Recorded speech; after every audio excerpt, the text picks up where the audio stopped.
Today, I'd like to talk about the problem of lost property. Well, how does property get lost? Well, again, if you have a will or you don't have a will, you're going to go through probate. And we're going to have another chat about that, about how probate works.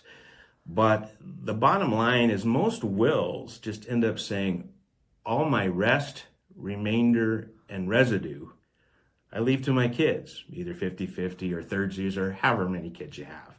And so when something happens to you, your kids and I are sitting around the table trying to figure out what rest, remainder, and residue means.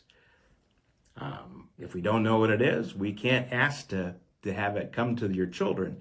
And in that regard, we look at the unclaimed property amounts in Colorado, and there's currently 600 million in the Colorado unclaimed property. And why is that? Well, people just didn't know that they had money out there. They couldn't find it.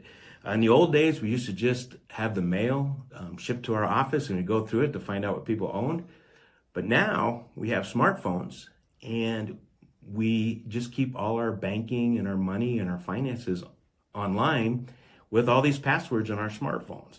Well, if you have no way to get in someone's smartphone or you don't know the passwords, we're never going to find out what kind of assets you own, and we can't use those to help your kids out. We can't give them the kids. Now, what happens when a custodian has your money and they don't know who to pay? Well, the law says that they can use that money for 3 years. And then at the end of 3 years, they can legally turn it over to unclaimed property. That's how the property gets in there.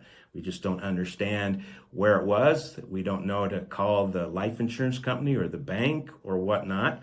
They may not be in a big hurry to find out who we are since they get to use your money for 3 years. And it just simply, they legally turn it over to the unclaimed property. So that can happen. A quick story on that is I have some money in unclaimed property. I had a bank up in another state before I moved here.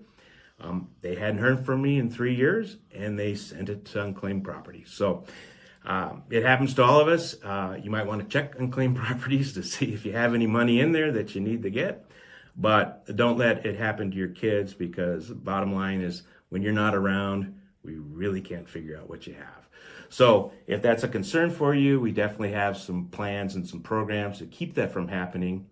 So just give us a call and we'll love to help. I'm Matt with Meuli Law Office, yourtrustedplanner.com.